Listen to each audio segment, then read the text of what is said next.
So Karnataka తరహాలోనే ముస్లిం మైనార్టీలందరూ కూడా ఏకమై కాంగ్రెస్ పార్టీని అధికారంలోకి తీసుకురావాలన్నారు కాంగ్రెస్ నేత చోటే బాబా. బీజేపీకి బీఆర్ఎస్ బీ టీం అంటూ ఆయన ఆరోపించారు. ఇక వచ్చే ఎన్నికల్లో బీఆర్ఎస్ బీజేపీకి ముస్లింలు ఓటు వేయద్దంటూ చోటే బాబుతో మా ప్రతినిధి Upender face to face. Khammam నియోజకవర్గంలో అత్యధిక ఓటర్ల జాబితాలో ముస్లిం మైనార్టీలు ఉంటారు. కానీ మారుతున్న రాజకీయ సమీకరణలకు భాగంగా ఖమ్మంలో ఉన్నటువంటి ముస్లిం మైనార్టీల యొక్క రాజకీయ ప్రాతినిధ్యం తగ్గుతుందంటూ ఎలాగైనా సరే వచ్చే ఎన్నికల్లో ఖమ్మం నుండి ముస్లిం మైనార్టీలకు అవకాశం కల్పించి చట్టసభల్లోకి ప్రవేశించే అవకాశం కల్పించాలని చెప్పేసి మనతో పాటు చోటే బాబా గారు ఉన్నారు. ఇప్పటికే కాంగ్రెస్ పార్టీ ఎమ్మెల్యే టికెట్ కోసం దరఖాస్తు చేసుకున్నారు. గతంలో ఎమ్మెల్యే టికెట్ అవకాశాన్ని వదులుకొని ప్రస్తుతం కాంగ్రెస్ పార్టీ గెలుపు కోసం నిరంతరం పరితపిస్తున్న నేత. ఆయన ఆలోచనలు రానున్నటువంటి ఎన్నికలు ఎలా ఉండబోతా ఉన్నాయి, మైనార్టీలకు ఆలోచనలు ఎలా ఉన్నాయి అడిగి తెలుసుకుందాం. చోటే బాబా గారు చెప్పండి, మీ ఎన్నికల వ్యూహం ఏంటి? రానున్నటువంటి 23 ఎన్నికల్లో రాజకీయంగా మీరు ఎటువంటి నిర్ణయం తీసుకుంటున్నారు? ఎవరిని గెలిపించాలని కోరుకుంటున్నారు? ఎట్లాంటి దీని మీద మాట్లాడండి. ఆల్రెడీ ఖమ్మం అభ్యర్థిగా ఆస్పిరెంట్గా అప్లికేషన్ పెట్టుకోవడం జరిగింది. తప్పనిసరిగా ఖమ్మంలో 60,000 ఓట్లు ఉన్నాయి కాబట్టి కంపల్సరీ ఖమ్మం సీటు మైనార్టీకి ఇవ్వాలని, మిగతా వాళ్ళు కూడా మైనార్టీకి ఇవ్వడానికి కోసం త్యాగం చేయాలని గత జరిగిన 2018 ఎలక్షన్లో నేను మైనార్టీగా టీడీపీతో పొత్తు ఉన్నందువల్ల త్యాగం చేశాము. కాబట్టి ఈసారి తప్పకుండా మైనార్టీలు ఆశిస్తున్నారు. ఈ ఒక్కసారైనా మైనార్టీకి ఇవ్వండి, మైనార్టీ అభ్యర్థిని గెలిపించుకుంటామని చెప్పి మైనార్టీలు అందరూ ఆశిస్తున్నారు. రైట్. ఖమ్మంకి సంబంధించి ఇటీవల కాలం రాజకీయ సమీకరణలో భాగంగా చాలామంది అంటే కొత్తగా కాంగ్రెస్లో చేరుతున్న వాళ్ళ సంఖ్య క్రమంగా పెరుగుతుంది. గతంలో ఎంతో కాలంగా పనిచేస్తున్నటువంటి మీరు కాంగ్రెస్లో చేరికల్ని ఎలా స్వీకరిస్తున్నారు? ఏం చెప్పాలనుకుంటున్నారు? కాంగ్రెస్ పార్టీ సముద్రం లాంటిదండి. ఎవరైనా రావచ్చు, ఎవరు వచ్చినా మేము వద్దంటలేదు. వచ్చినందుకు సంతోషిస్తున్నాం. పార్టీ బలోపేతం అవుతుంది. కానీ ఎవరు ఉన్నా రాకపోయినా గతంలో కూడా 9 సీట్లు 10 సీట్లు గెలిపే దగ్గరలో 9 స్థానాల్లో గెలవగలిగినాము. ఇప్పుడు వచ్చే బలం ఉంటుంది, కాదంటలేదు. వచ్చినందుకు మేము సంతోషిస్తున్నాం.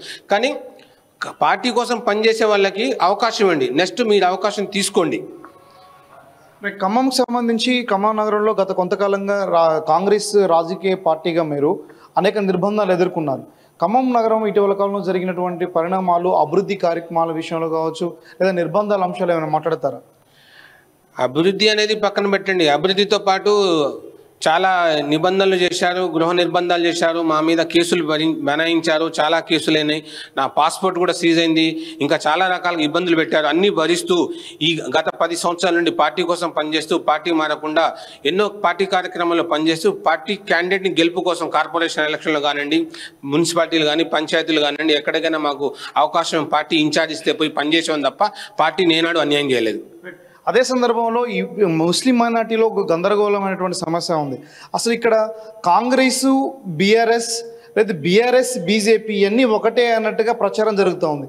అసలు ఎవరు ఎట్లాంటి వాళ్ళు ఏంటి? అసలు మీరు మైనార్టీలకి ఏం పిలుపునిస్తా ఉన్నారు? ఖమ్మం మైనార్టీలకి ఈ తెలంగాణ ప్రభుత్వం వచ్చిన తర్వాత ఎక్కువ శాతం నష్టం జరిగింది మైనార్టీలే. అది మైనార్టీలు గుర్తించట్లేదు.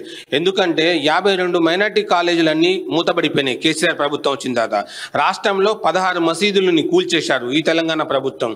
ఎక్కువ శాతం ముస్లిమ్స్కి నష్టం జరిగింది తెలంగాణ ప్రభుత్వం వల్ల. ఒక షాదీ ముబారక్ ఇచ్చేసి ₹1,00,000 ఇస్తున్నానని ముస్లింలు స్వల్ప సంతోషంగా పరుస్తున్నారు తప్ప ముస్లింలకు ఒరిగేది లేదు. మొత్తం మీద తెలంగాణలో 14 సీట్లు ఇవ్వాలని మేము డిమాండ్ చేస్తున్నాము. 14 సీట్లు కంపల్సరీ ఇవ్వాలి. అదేవిధంగా ఖమ్మం జిల్లా నగరంలో మాత్రం ఖమ్మం సీటు మైనార్టీకి ఇవ్వాల్సిందే. అది ఛాన్స్ నాకు ఇవ్వాలని నేను ఆశిస్తున్నాను. ఇది ఓవరాల్గా ఖమ్మం నగరంలో ఉన్నటువంటి ముస్లిం మైనార్టీకి సంబంధించినటువంటి ముఖ్య నేత, కాంగ్రెస్ పార్టీ టికెట్ కోసం దరఖాస్తు చేసుకున్న నేత చోటే బాబా అభిప్రాయం. నగరంలో ఉన్నటువంటి ప్రజానికం చాలా క్లారిటీగా ఉండాలి. ముస్లిం మైనార్టీలు కూడా బీఆర్ఎస్ బీజేపీ ఒక్కటే అని గుర్తించాలి. రానున్నటువంటి ఎన్నికల్లో ఖచ్చితంగా ముస్లిమ్స్ అందరూ కూడా కాంగ్రెస్ పక్షానే కర్ణాటక ఎన్నికల్లో ఏ రకంగా అయితే మైనార్టీలు అదే రకంగా ఉండాలని చెప్పేసి కాంగ్రెస్ పిలుపునిస్తూ ఉన్నారు. ఇది ఖమ్మంలో తాజా పరిస్థితి. రానున్నటువంటి ఎన్నికలకు సంబంధించినటువంటి నేపథ్యంలో ప్రజలందరూ కూడా కాంగ్రెస్ని మద్దతు పలకాలని చెప్పేసి పిలుపునిస్తున్నటువంటి నేపథ్యంలో ఖమ్మంకి సంబంధించింది. ఇది కెమెరా పర్సన్ నరేష్తో ఉపేందర్, అమ్మానేస్, ఖమ్మం నుండి.